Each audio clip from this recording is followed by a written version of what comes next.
ngayon mga kababayan, no, isigaw natin si Sara Duterte ang ating presidente kapag tayo na ay magrarally na.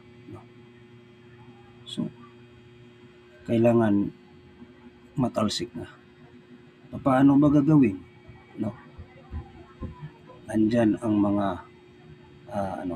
taong bayan. Tayong mga vlogger, hindi tayo matatakot.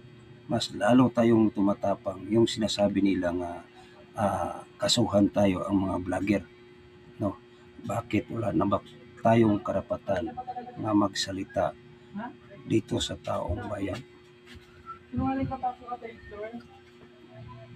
Dahil karapatan natin mga kababayan nga magsalita. Dito tayo sa magsalita sa YouTube. Kaya marami ng mga vlogger na nga diehard supporter ni Sara Duterte. Kaming mga vlogger, no, hindi kami bayaran. No? Yung mga bayaran, yun ang kakampi ni Marcos.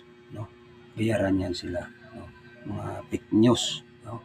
Mga fake news yan. No? Tayo, mga supporter ni Sara Duterte, ipatuloy natin mga kababayan. No? Hindi tayo matatakot sa ating mga ginagawa. Tayo po ay nagsasalita sa ating sariling masamang loob dahil tayo po ay nagiging inapak-apakan na sa sarili natin, na wala na ang konstitusyon sa ating sarili, na wala na ang konstitusyon sa taong bayan. No? Niwaldas na ang pera sa taong bayan, yung buhis. No? So kawawa, di ba? Kawawa tayo. Ginaya na ang ama niya. No? Sino ba ang pangulo diyan?